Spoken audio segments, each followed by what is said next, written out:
En el vasto universo de la mitología, la religión y la literatura existen figuras que han fascinado y aterrorizado a la humanidad durante siglos.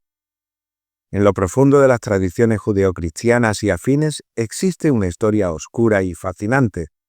Nos estamos refiriendo a la caída de los ángeles conocidos como los vigilantes y su antinatural alianza con la humanidad. Seres que alguna vez fueron luz, pero que sucumbieron a la oscuridad. Conocimientos prohibidos que fueron revelados al hombre. Gigantes que sembraron el caos en la tierra. En este programa les invitamos a descubrir a los ángeles caídos más oscuros y su historia. Quédense hasta el final porque lo que están a punto de descubrir podría cambiar su visión de la historia, de la religión e incluso el origen mismo de la humanidad.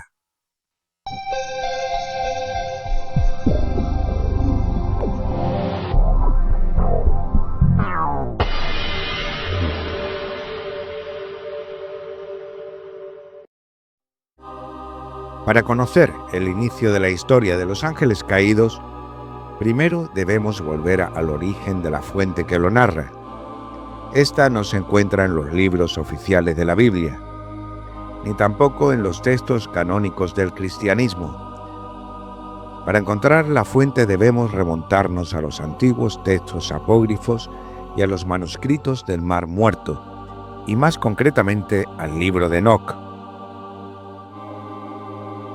Este escrito, atribuido al patriarca anterior al diluvio, fue venerado por algunas comunidades judías del periodo del Segundo Templo, especialmente por los esenios, un grupo ascético y místico que habitaba en las cuevas del Qumrán y aguardaba el juicio final.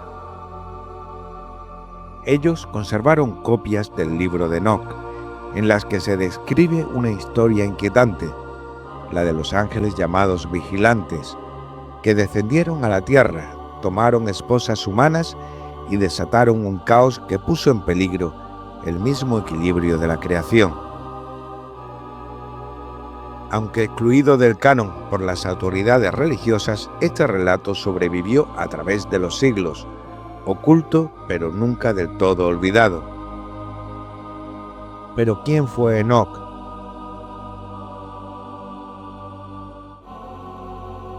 Según el Génesis, aparece como séptimo patriarca tras Adán, hijo de Jared y abuelo de Noé.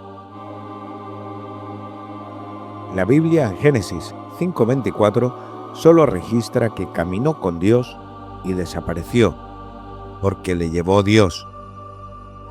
Esta breve frase, junto con fue trasladado al cielo para no ver la muerte, que aparece en Hebreos 11:5, alimentó múltiples interpretaciones y en diferentes ámbitos. Pero para no desviarnos del tema principal, entraremos en estas no menos fascinantes como enigmáticas interpretaciones al final del programa. Según estos escritos, Enoc no murió como los demás patriarcas, sino que fue arrebatado al cielo para cumplir una misión única. Desde ese momento, Enoc se convirtió en interlocutor entre el cielo y la tierra, entre el Creador y los caídos, entre lo divino y lo humano. No solo registró la condena de los ángeles rebeldes, sino que recibió visiones sobre el destino final de la humanidad, el castigo de los impíos, la restauración de la justicia y la llegada de un elegido. Una vez conocido el origen, es el momento de adentrarnos en las profundidades del misterio de los ángeles caídos. Según Enoc, en su conocido como el libro de los vigilantes, Dios decide enviar a un grupo de ángeles a la tierra con la misión de vigilar a la humanidad. La razón de esta vigilancia era la corrupción creciente entre los hombres, el caos moral, la violencia y el abandono del camino justo.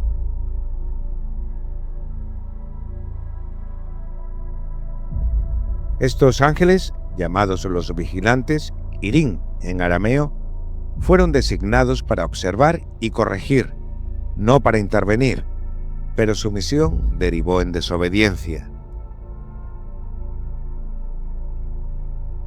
En Enoc 6:1-6 se narra que 200 ángeles descendieron al monte Hermón, donde hicieron un pacto bajo juramento. Este monte se encuentra en el extremo sur de la cordillera del Antilíbano, en la región que hoy comparten Siria, Líbano e Israel.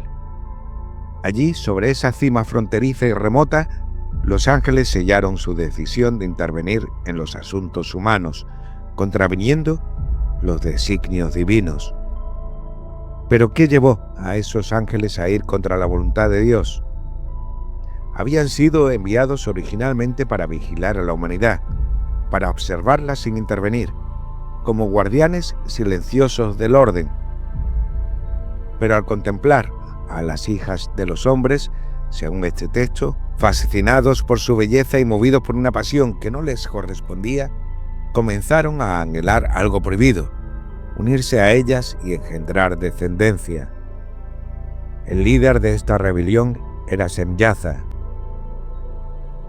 A su lado estaban otros ángeles, como Azazel, que más adelante, como veremos, tendría un papel aún más perturbador. Pero en ese momento Semyaza dudó. Sabía que lo que estaba a punto de hacer era una grave transgresión y temía que si él daba el primer paso, los demás lo dejarían solo y él cargaría con toda la culpa.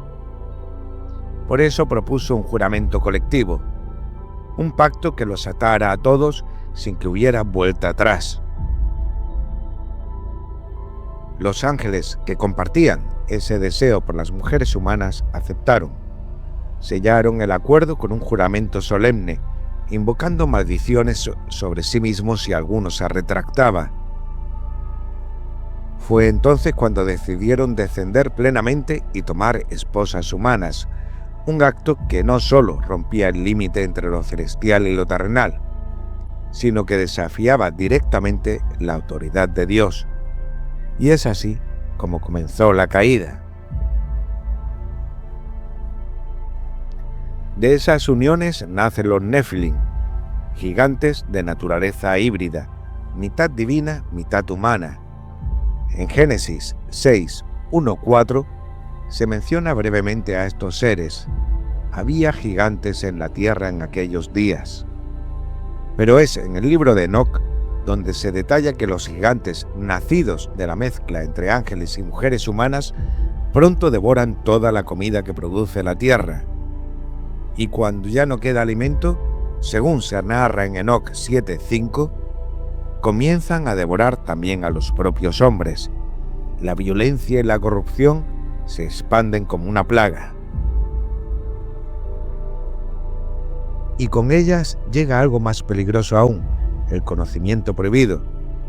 En el libro 8 del mismo texto se describe cómo los ángeles caídos enseñan a los hombres todo aquello que debía permanecer oculto. Este acto fue visto como corrupción. El conocimiento no era un don, sino una transgresión. No se trataba de una enseñanza benevolente, sino de una filtración peligrosa de secretos celestes. Aquello que pertenecía únicamente al ámbito divino fue entregado a los hombres sin que estuvieran preparados para ello. El saber que en manos justas podía iluminar se convirtió en instrumento de poder, vanidad y destrucción. Azazel destaca entre los caídos.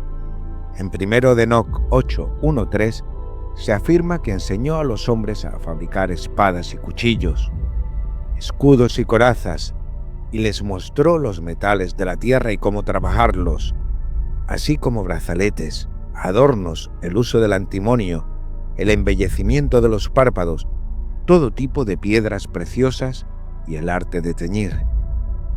Algunas tradiciones sugieren que Azazel actuó por desafío directo, impulsado por un orgullo oscuro queriendo liberar a la humanidad del dominio divino y de sus límites impuestos. Otros lo interpretan de forma más perversa. No buscaba emancipar al hombre, sino arrastrarlo al mismo abismo en que habían caído los vigilantes. No pretendía salvarlos, sino condenarlos con conocimientos demasiado grandes para su condición.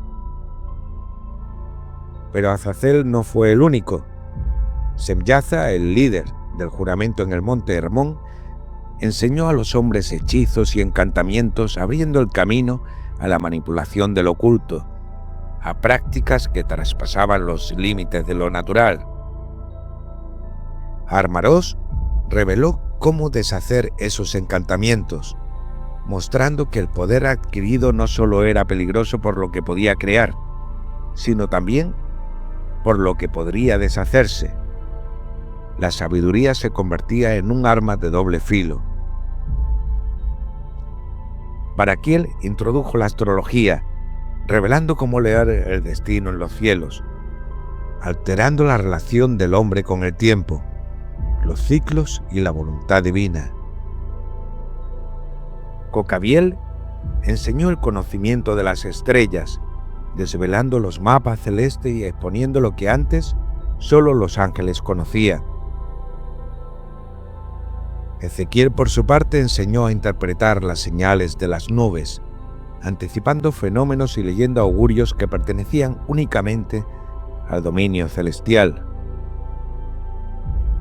Otros ángeles se sumaron a esta entrega desmedida.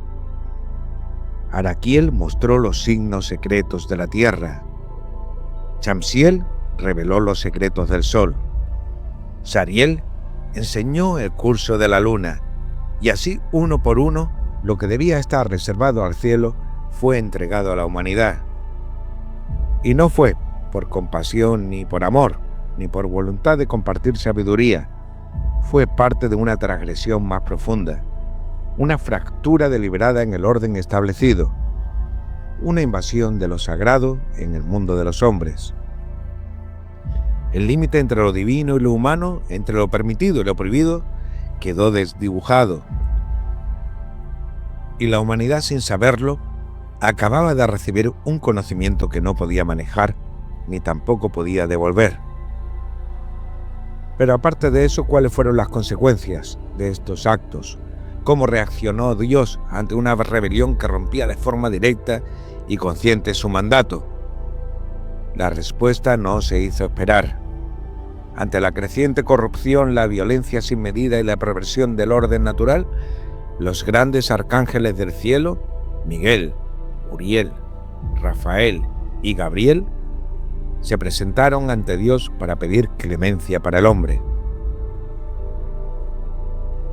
Observaron desde el firmamento cómo los hijos de los vigilantes sembraban el caos en la tierra, cómo los hombres morían a manos de gigantes hambrientos y cómo los secretos desde el cielo habían sido profanados. Ya no era solo desobediencia, era una herida abierta en la propia creación. En primero de Enoc, en 9:1-10, se describe este momento con solemnidad. Los arcángeles, profundamente consternados, alzaron su voz ante el Altísimo.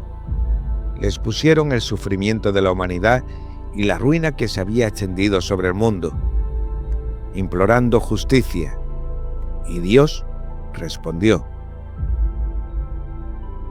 En este libro, en 10:4-9, se dicta sentencia, y el castigo será ejemplar.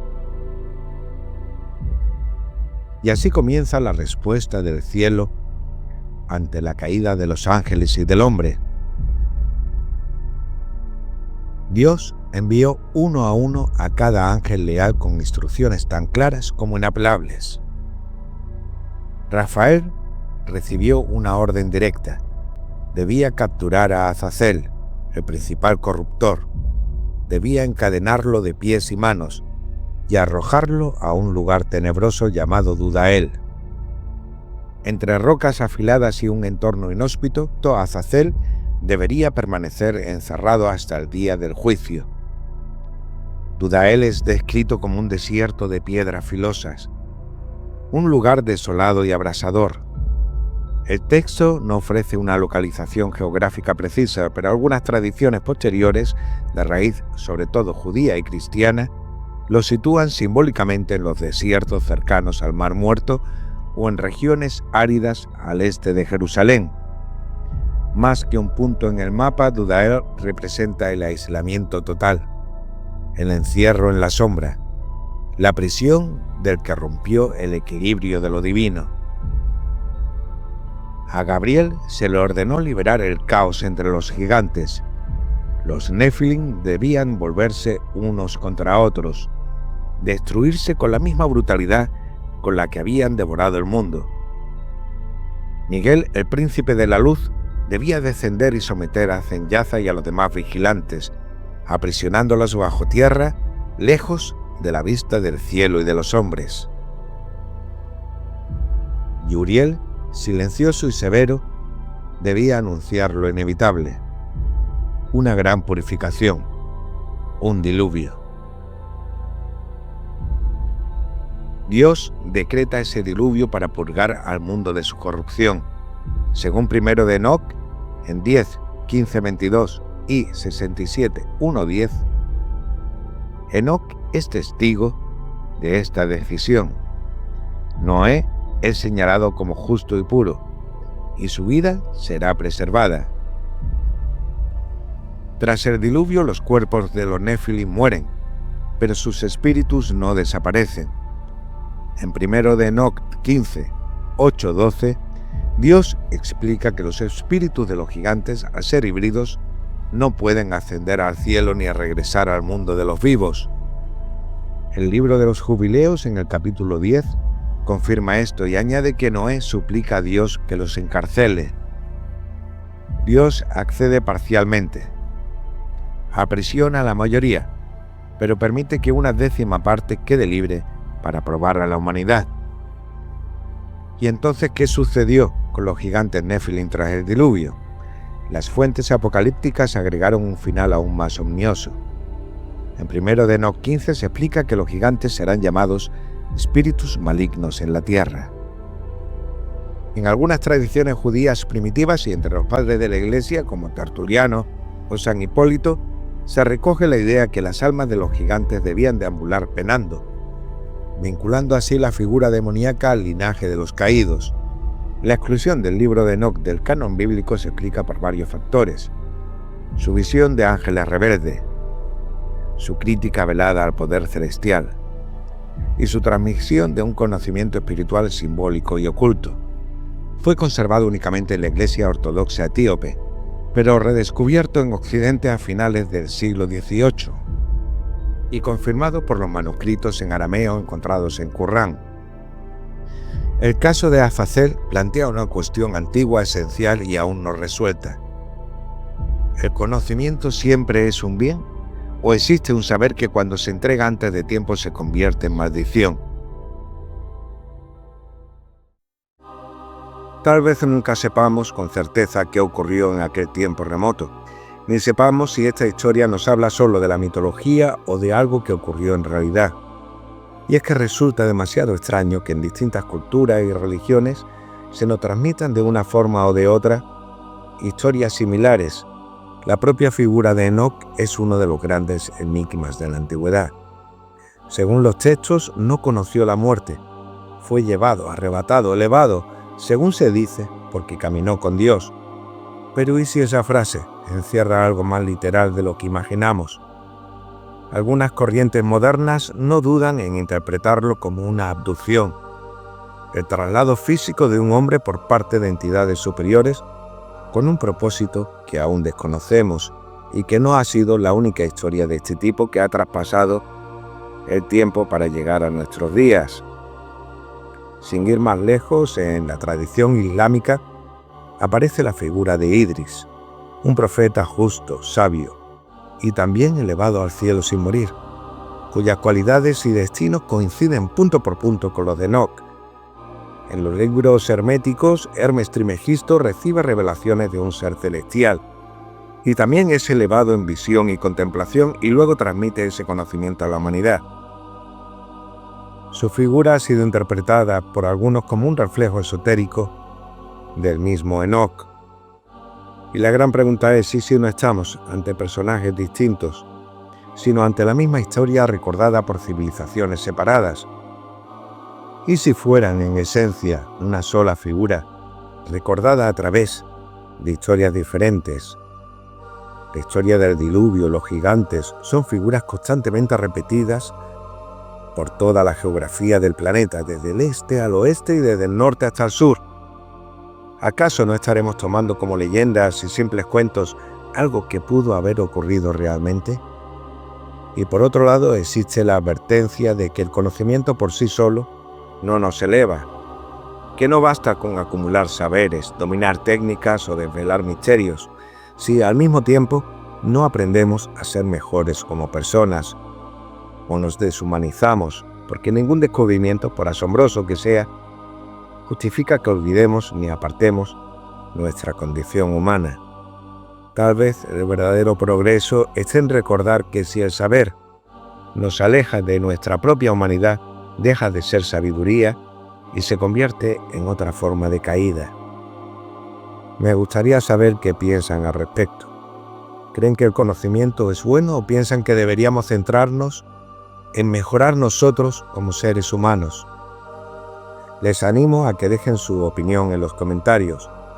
Como siempre, les dejo a su elección si piensan que todo esto son simples historias religiosas o mitológicas, o puede haber algo mucho más inquietante detrás, dejándoles a ustedes mismos quienes saquen sus propias conclusiones. Y sin más, nos despedimos, viéndonos en el próximo programa, si es que ustedes así lo desean.